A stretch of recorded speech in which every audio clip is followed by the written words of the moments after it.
Hello दोस्तों, एक बार फिर से स्वागत है आपका अपने YouTube channel study with BL में। दोस्तों, हम कल हमने जो अध्ययन किया था वो क्या था, पाचन तंत्र के बारे में, जो हमने विस्तार पढ़ लिया था। तो दोस्तों, आज का हमारा पॉइंट होगा वो होगा श्वसन तंत्र यानी रेस्पिरेटरी सिस्टम।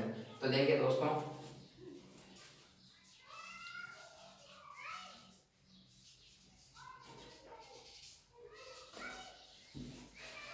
रेस्पिरेटरी सिस्टम यानी श्वसन तंत्र। श्वसन तंत्र आज का हमारा टॉपिक रहेगा। श्वसन तंत्र आपका आज का टॉपिक रहेगा। तो दोस्तों, हमारा पॉइंट ये बनता है कि श्वसन श्वसन होता क्या है। तो दोस्तों, श्वसन होता है कि गैसों का आदान प्रदान होता है, वो होता है श्वसन होता है। जैसे दोस्तों, हम ग्रहण करते हैं, जैसे ऑक्सीजन है, ऑक्सीजन को अंदर लेते हैं, ऑक्सीजन को इनहेल करते हैं और CO2 को एक्सहेल यानी CO2 को है वो बाहर निकालते हैं। तो ये प्रक्रिया क्या कहलाती है दोस्तों, हमारी कहलाती है, वो कहलाती है श्वसन तंत्र। अब दोस्तों, अगला ये है कि श्वसन तंत्र है वो जरूरी क्यों है। तो श्वसन तंत्र है वो जरूरी क्यों है। दोस्तों, श्वसन तंत्र जरूरी इसलिए है क्योंकि दोस्तों, हम जो भोजन के रूप में लेते हैं वो लेते हैं, क्या लेते हैं, ग्लूकोज लेते हैं। तो ग्लूकोज जो है वो हमारे कार्बोहाइड्रेट से प्राप्त होता है, ग्लूकोज कार्बोहाइड्रेट से प्राप्त होता है। तो दोस्तों, ग्लूकोज है, तो ग्लूकोज है वो ग्लूकोज का विघटन है। तो वो ग्लूकोज का विघटन होता है, जैसे ग्लूकोज का सूत्र होता है वो होता है C6H12O6। तो ग्लूकोज का सूत्र यह होता है C6H12O6। तो इसका विघटन है वो ऑक्सीजन की प्रेजेंस में होता है। जब इसके संपर्क में ऑक्सीजन आती है तो ऑक्सीजन देता है, इसका क्या होता है, विघटन होता है। तो इसका विघटन होता है CO2 plus H2O plus ATP, यानी ATP के रूप में हमें ऊर्जा प्राप्त होती है। और दोस्तों, जब हम श्वास लेते हैं तो तभी हमें ऊर्जा प्राप्त होती है। दोस्तों, हमारे लिए श्वास बहुत ही इम्पोर्टेंट है और ये ATP के रूप में ऊर्जा है वो हमारे माइटोकॉन्ड्रिया में ATP के रूप में संचित होती है। ये ऊर्जा कहाँ संचित होती है, ये होती है हमारे माइटोकॉन्ड्रिया में ये है जो ऊर्जा है वो संचित होती है। और माइटोकॉन्ड्रिया को इसीलिए क्या क्या कहा जाता है, वो कहा जाता है ऊर्जाघर या पावर हाउस। और दोस्तों, आगे विस्तृत आगे जानकारी है, और जैसे राइबोसोम और माइटोकॉन्ड्रिया, इनके बारे में विस्तृत जानकारी आज जो आगे हम पढ़ेंगे। और दोस्तों, जैसे श्वसन होता है वो ऑक्सीजन को अंदर लेना और CO2 को बाहर छोड़ना, ये हो गया दोस्तों हमारा श्वसन होता है, गैसों का आदान प्रदान करना। और श्वसन इसलिए जरूरी है क्योंकि जो हमारा ग्लूकोज है, ये हमारा ग्लूकोज, तो ग्लूकोज का ब्रेकडाउन है वो ऑक्सीजन की प्रेजेंस में होता है। तो ऑक्सीजन की प्रेजेंस में ग्लूकोज का क्या है, वो अपघटन होता है। ग्लूकोज का जब अपघटन होता है तो क्या बनता है, एक तो बनता है वो CO2, जिसको बोला जाता है कार्बन डाइऑक्साइड। कार्बन डाइऑक्साइड बनती है और इसके साथ क्या है, जल निकलता है। और क्या होता है, एटीपी रूप में क्या निकलती है, वो निकलती है ऊर्जा। एटीपी रूप में हमें क्या प्राप्त होती है, ऊर्जा प्राप्त होती है। तो ये दोस्तों श्वसन की वो क्या होती है, एक प्रोसेस होती है। अगला है दोस्तों, श्वसन में जो काम आने वाले जो अंग है, तो श्वसन में कौन कौन से अंग वो क्या भाग लेते हैं। तो दोस्तों, श्वसन में श्वसनी अंग यानी रेस्पिरेटरी ऑर्गन। अब ऑर्गन में कौन कौन से आते हैं, तो दोस्तों आपको इसे पता होगा कि जैसे हम श्वास कहाँ से स्टार्ट करते हैं। तो श्वास दोस्तों हम स्टार्ट करते हैं, वो करते हैं हमारे नाक से। हमारे नाक से क्या है, श्वास स्टार्ट होता है। तो दोस्तों, ये हमारा, जैसे ये बना लेते हैं,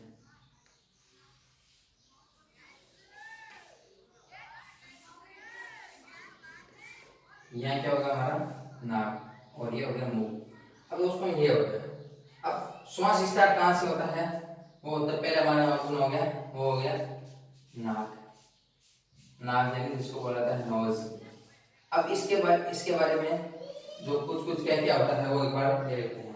तो दोस्तों, नाक से तो हमारा जो श्वास है वो श्वास लेना प्रारंभ है वो कहाँ से होता है, तो ये है श्वसनी प्रारंभिक ऑर्गन। श्वसनी प्रारंभिक ऑर्गन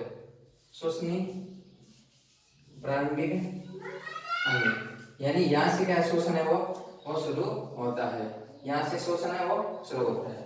इसके बाद दोस्तों हमारे नाक में छोटे छोटे हैं, नाक में छोटे छोटे क्या पाए जाते हैं, बाल पाए जाते हैं।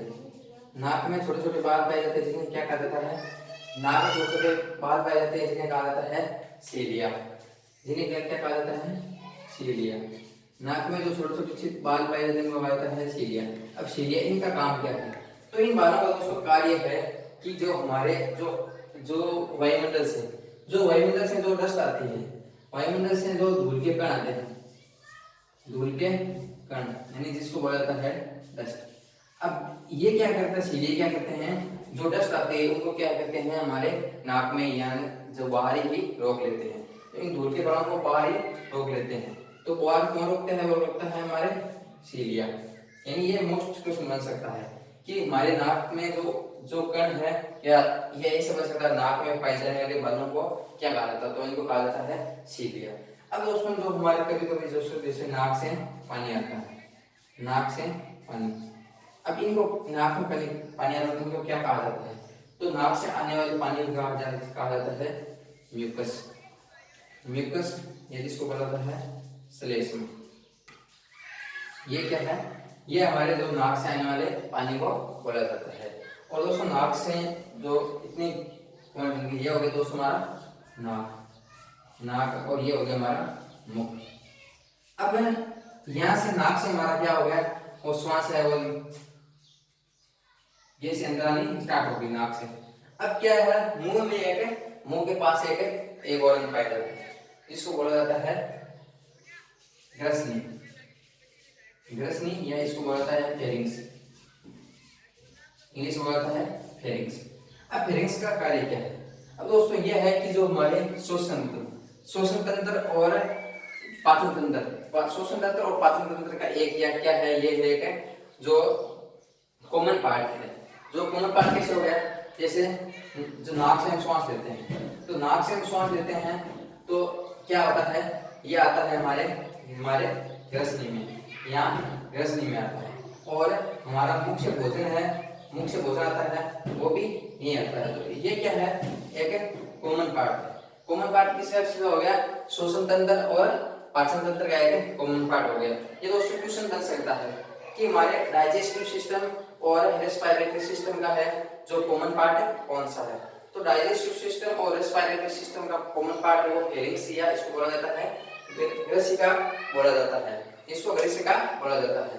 और आगे दोस्तों हमारा इसमें इधर दो नलियां पाई जाती है, ये हो गई, इसमें दो नलियां पाई जाती है। अब जैसे एक बार हम सही बना लेते हैं, इसमें ये हो गई दो नलियां पाई जाती है। तो दो नलियां को एक को कहा जाता है, इसको कहा जाता है, ये हो गई इधर वाली हो गई भोजन नलिका, ये हो गई भोजन नलिका। भोजन नलिका को बोला जाता है दोस्तों, बोला जाता है इसको बोला जाता है इसोफेगस,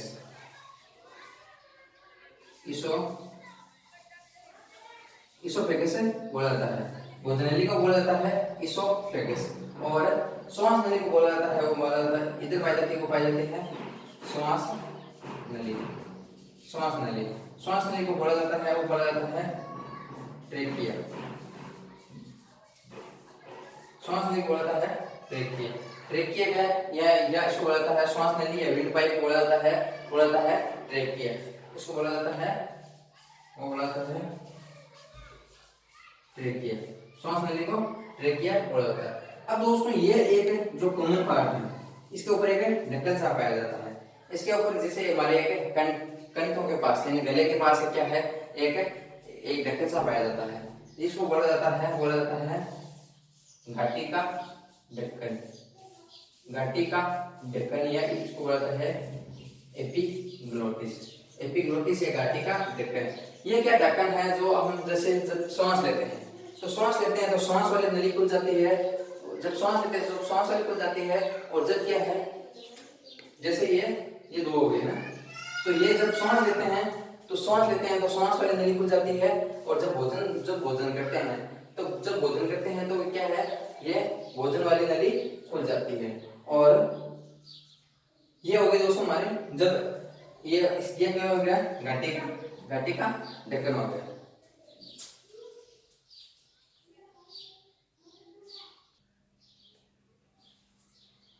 एक बार दोबारा देख लेते हैं, देखो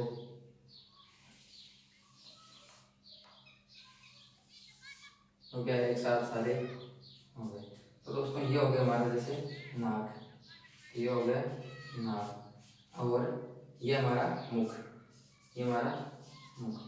अब क्या दोस्तों, जो हमारी गैसें वगैरह आती है तो वो कहाँ से आती है, तो दोस्तों ये आती है, जो गैसें आती है वो क्या है, नाक से प्रवेश करती है, और नाक से प्रवेश। अब यहाँ जो ये क्षेत्र है, यहाँ ये क्षेत्र है, इसको बोला जाता है दोस्तों, यहाँ वाला क्षेत्र इसको बोला जाता है, वो बोला जाता है फेरिंग्स।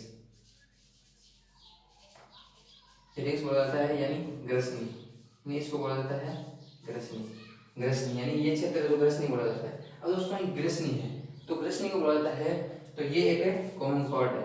ये कॉमन पार्ट किसका है, वो है पाचन तंत्र का और श्वसन तंत्र का।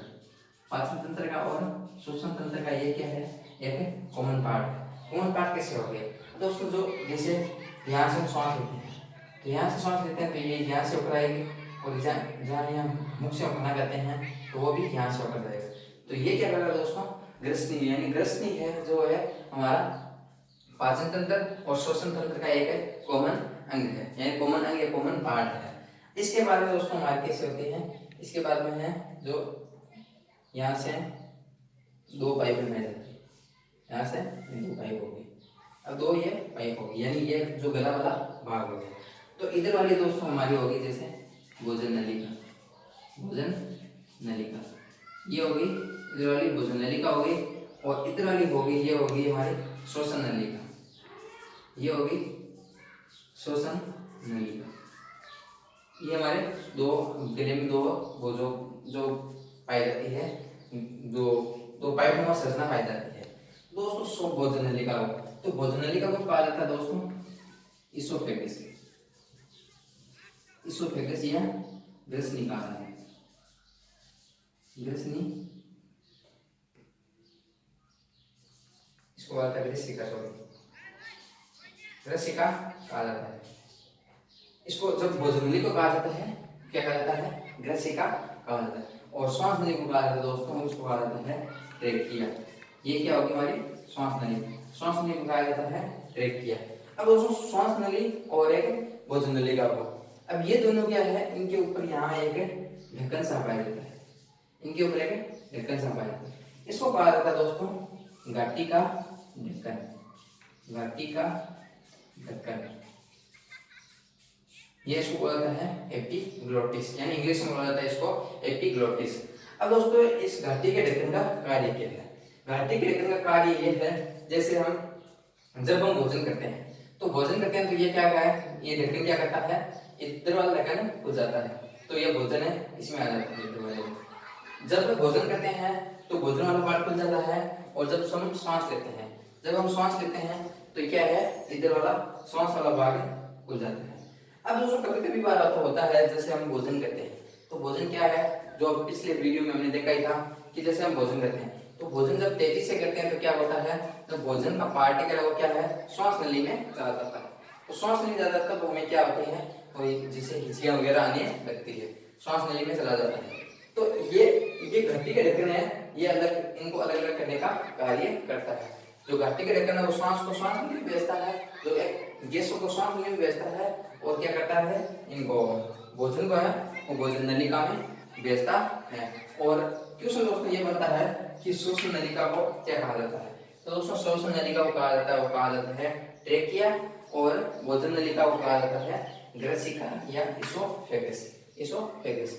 यहाँ तक दोस्तों हमारा ये हो गया। अगला दोस्तों हमारा ऑर्गन होगा, अगला हम एक बार बनाकर देख लेते हैं।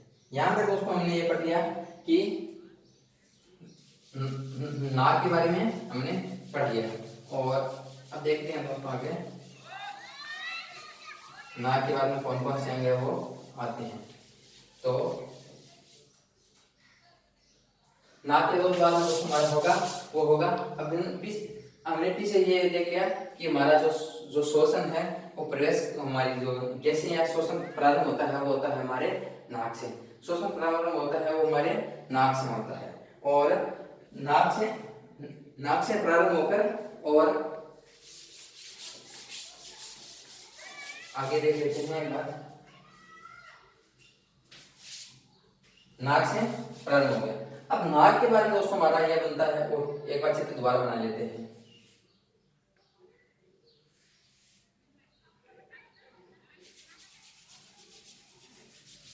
नाक के बारे में दोस्तों हमारा आता है वो आता है जैसे एक बार इन अंगों को सारे को लिख लेते हैं। श्वास नाक से सबसे पहले नाक में प्रवेश करता है, नाक से बाद में प्रवेश करता है ग्रसिका में, ग्रसिका के बाद में जाता है दोस्तों हमारा वो श्वास नलिका में, श्वास नलिका में और श्वास नलिका के बाद में जाता है दोस्तों हमारा फेफड़ों में, फेफड़ों में और फेफड़ों तक आता है। और हमने कहाँ तक पढ़ लिया? श्वास नलिका तक है। श्वास नलिका को बोलता है ट्रेकिया। अब आगे देखते हैं दोस्तों, ये हमारी होगी श्वास नलिका या वो ट्रेकिया। अब इसके बाद में जाता है दोस्तों हमारे फेफड़ों में, तो फेफड़ों को बना लेते हैं एक बार। ये हो गया दोस्तों हमारे फेफड़े। अब फेफड़ों को एक बार बना लेते हैं। ये हो गया राइट यानी दायां फेफड़ा, दायां फेफड़ा। और ये हो जाएगा दोस्तों हमारा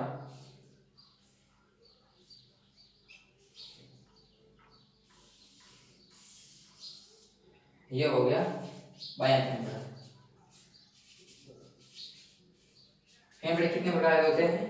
फेफड़े होते हैं दो प्रकार के, एक दायां और एक बायां। और गले में यहाँ पाई जाती है वो बाहर पाई जाती है दो, जैसे ये गले में जो बाहर दिखाई देती है इनको बोला जाता है एडम्स एप्पल,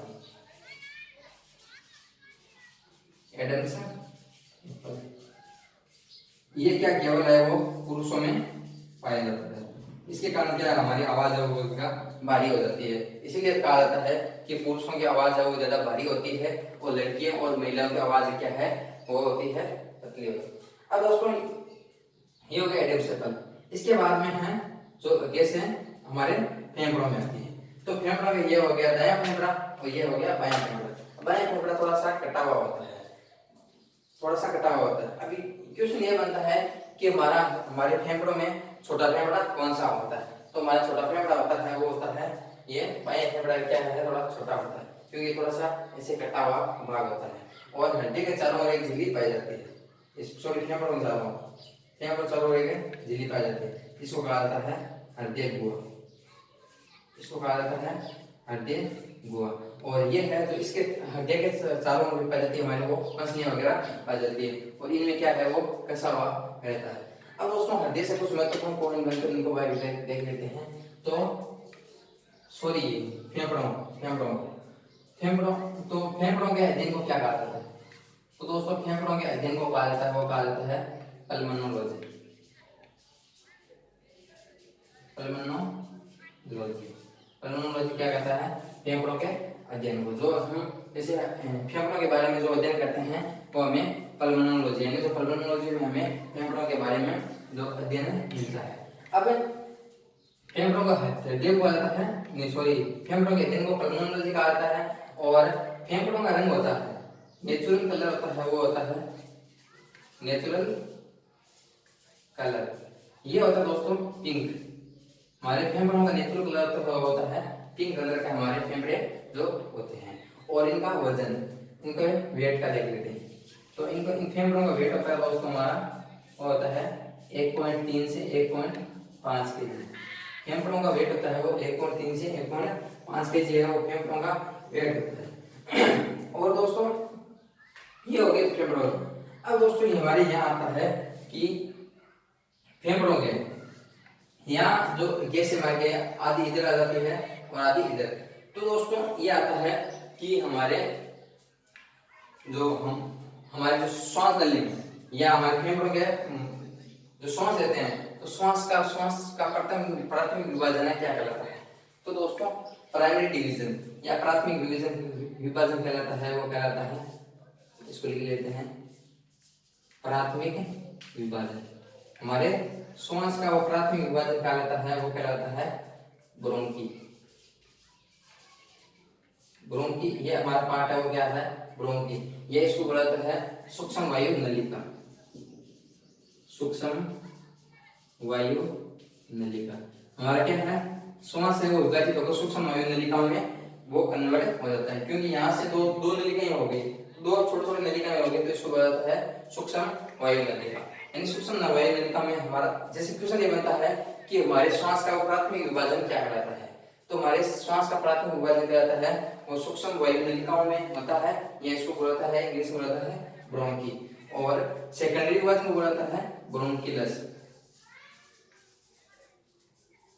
ब्रोंकिलस यानी सेकेंडरी विभाजन को कहा जाता है, प्राथमिक विभाजन को बोला जाता है ब्रोंकी यानी सूक्ष्म वायु नलिका, और सेकेंडरी डिवीजन यानी सेकेंडरी विभाजन को बोला जाता है, वो बोला जाता है ब्रोंकिलस। और जो थर्ड विभाजन होता है श्वास का, तो इन अंदर है जो छोटी छोटी सेल्स वगैरह पाई जाती है, इसे फेफड़ों के अंदर, फेफड़ों के अंदर जो छोटी छोटी सेल्स पाई जाती है उनको पाया जाता है एलोलाई। एलोलाई या इसको बोला जाता है हिंदी में बोला जाता है पुप्पिका।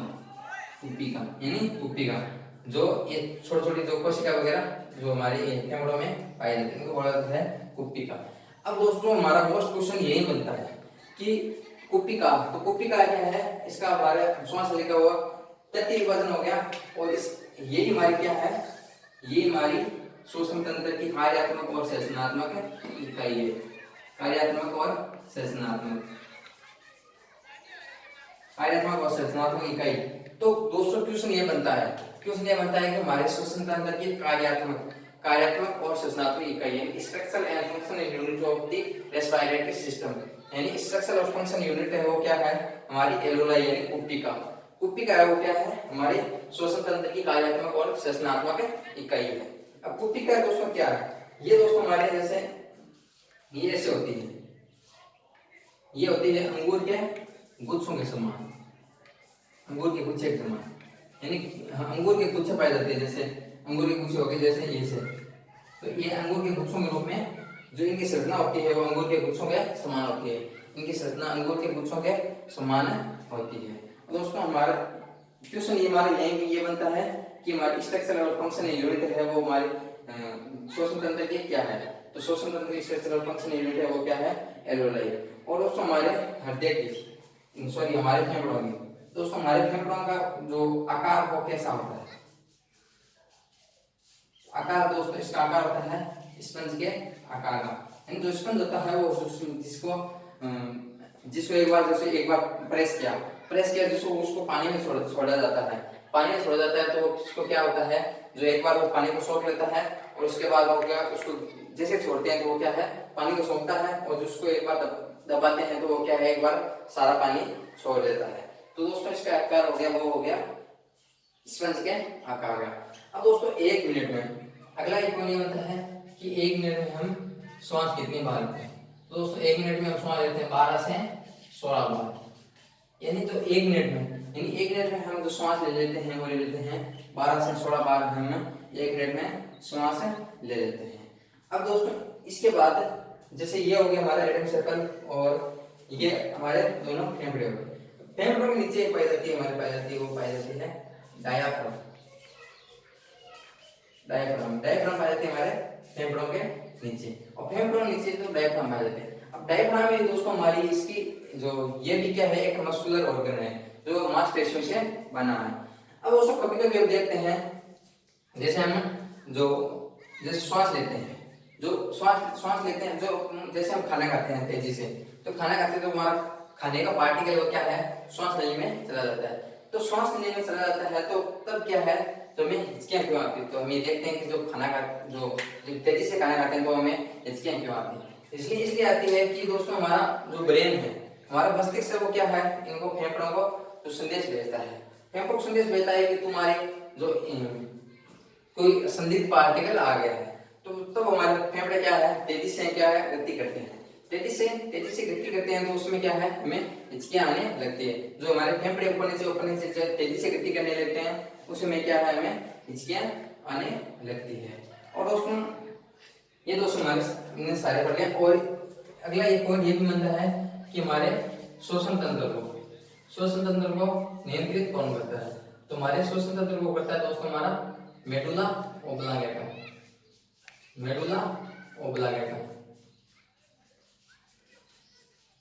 ओब्लांगेटा है वो हमारे श्वसन तंत्र को नियंत्रित करता है। मेडुला ओब्लांगेटा है ये क्या है, हमारे जो मस्तिष्क का भाग है। हमारे मस्तिष्क में जो 3 प्रकार के भाग होते हैं, जो अग्र मस्तिष्क, मध्य मस्तिष्क और पश्च मस्तिष्क। अग्र मस्तिष्क में 3 होते हैं, जैसे थैलेमस, हाइपोथैलेमस और सेरेब्रम।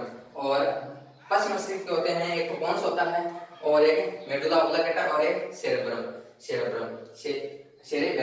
ये 3 हमारे पश्च मस्तिष्क के भाग है। तो दोस्तों हमारे जो श्वसन तंत्र को नियंत्रित करता है वो करता है हमारे मस्तिष्क का पश्च मस्तिष्क, या उसको भाग है वो मेडुला ओब्लांगेटा। ये दोस्तों हमारे श्वसन तंत्र के बारे में जो हमने पढ़ लिया। और श्वसन तंत्र भी ऐसे 2 प्रकार का होता है, जैसे होता है एक तो होता है एरोबिक श्वसन, इसको भी एक बार डिस्कस कर लेते हैं। एरोबिक श्वसन और एक है अनएरोबिक श्वसन